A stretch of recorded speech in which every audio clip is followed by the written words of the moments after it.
Hey there, Kim. We spoke to the mother of one of the victims. She says that alcohol played a role in this crash. It took place right here in this open desert. In fact, this is the entrance to this open off-road area, and we saw a number of Keystone Light beer cans in this area. This skywheel is going to be enormous. One plan puts it at 500 feet. I spoke to one county commissioner that says it'll be just short of the massive Mandalay Bay. The Donald didn't make any official announcement, but listen to this. A lady in the crowd yelled, "Donald, you should be president." Here's his response, "Ma'am, very soon, you'll be very happy." You're walking out the door with this guy. You guys are walking where? Look at this abandoned car, these abandoned shopping carts. When he got to this intersection, police believe that he was trying to dodge another pedestrian, so he got into the travel lanes there, going against traffic. News 3's Paul Matadeen joins us live from the Clark County Detention Center, where Brianna Lynn McGee's accused killer is being held. Paul, tonight her family is in shock. Hi, Jessica. You're absolutely right, and they have faith in the judicial system that justice will be served, but of course they're shaken up at this point. The alleged killer of this young lady right behind me here at CCDC, his name is Ricardo Perez. As I mentioned, he is awaiting his day in court. We know for sure that she suffered because she was still alive when she was taken out to the desert and shot for the second time. And it is with that chilling detail always in the back of their mind that Brianna McGee's uncle and aunt spoke to us about their niece's death and the man accused of being her killer. Did you guys know Ricardo? No. No family member did either. So yeah, we asked at her job if he was an associate, and they said no. Without any idea of how the two met or how Ricardo Perez could use his mother's gun to allegedly shoot Brianna 2 senseless times, this couple, this family must now cling on to memories of better times. On her 17th birthday, which is last year, we took a boat to Catalina Island, laid on the beach, had Mai Tais for her 17th birthday. The family having to cope with the loss of this recent Legacy High School grad, a bungee jumping enthusiast over at the Stratosphere. She was a really sweet girl. She's a really good girl. Her aunt and uncle say they feel like she was robbed of a bright future. Brianna recently accepted at Kaplan College with big plans to become a medical biller. Her alleged killer taking that all away. He's still going to be able to visit his family, have family visits in prison and watch television and still enjoy some things. We don't have any of that. We can't visit Brianna. Well, here's a photograph of the suspect, Ricardo Perez. He, again, here at CCDC being held on several charges tonight. In fact, we are told, according to court records, that he will be in court on separate charges tomorrow and then on murder charges on August 30th.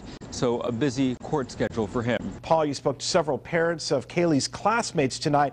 Understandably, they say they're having a hard time telling their kids about what happened. That's right, Gerard. Some parents told me that their kids still don't know Kaylee has died because those parents are still too shaken up to tell them.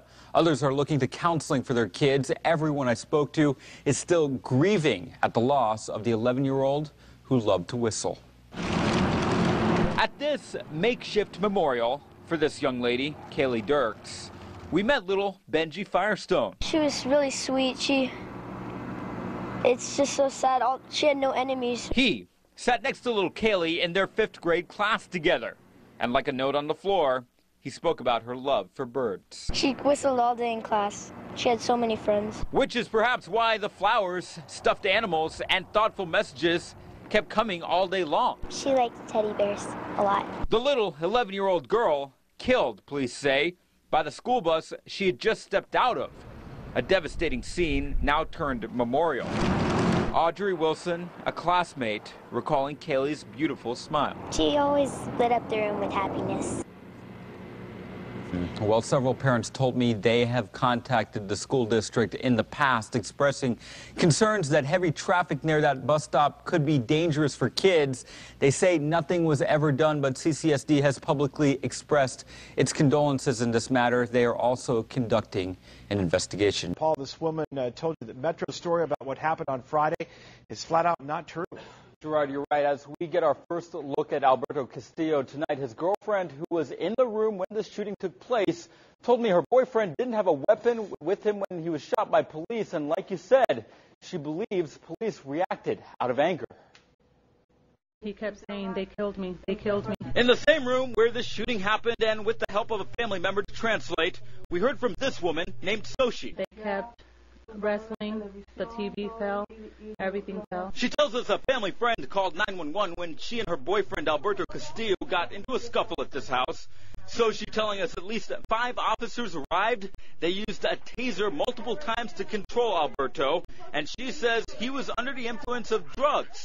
But she tells us the conflict continued. When he was trying to get up, one officer started to shoot him. He didn't have anything on him for him to shoot him. The official word from police is that the man, Castillo, tried to reach for an officer's taser. That's why they resorted to using deadly force. But this woman says that's not so. He didn't want to get up. He didn't respond because of the shock. So they just shot him. The word from police is clear in this case, saying they gave commands in English and Spanish, and the man continued to move in a hostile way. But this woman, Alberto Castillo's girlfriend, tells us she and his 4 kids are left knowing what police claim happened didn't. She left us with this very bold statement. I saw what happened. With anger, they did this. There is no justification. The woman said one officer fired more than 6 rounds at her boyfriend. That's part of the reason she is trying to get the word out tonight. And Gerard, another important point here, police have said the man appeared to have used either a screwdriver or scissors as a weapon. The girlfriend tells us it was a spatula, and he dropped it the first time he was tased. And Paul, even a decade later, things understandably still rough. That's true, Gerard. When I spoke to Kimberly Sabo Mayetta today, she tells me every September 11th is pretty much like reliving the day her cousin died over and over again. She called us and told us her story because she said she needed kind of an outlet to get her anger and sadness out and to make her cousin's memory live on. Tell me about Beth. Beth, as a little kid, was an ice skater. She was a tennis player. But as the years went by, this woman, Kimberly Sabo Mayetta, told me her cousin, Beth Quigley, landed a lucrative job at the World Trade Center in New York.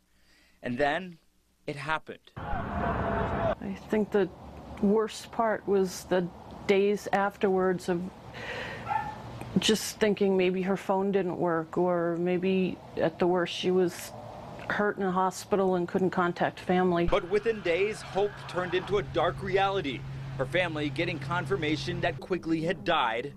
Even years later, Kimberly holds close to the memory of her cousin, still overwhelmed at what she might have gone through during the last few moments of her life. I've got pictures of her, and that's all. Just goes through your mind. What she must have been thinking when the airplane hit the building. What was she trying to get out? So as the decade mark comes and goes of the day America stood still and gained a scar that's ingrained in the very fabric of our lives, Kimberly tells us, as Americans, we must all come together, cooperate, and work to never let this kind of tragedy happen again. Her simple yet profound words to so many others who lost someone. I know their pain, and I'm sorry for them too.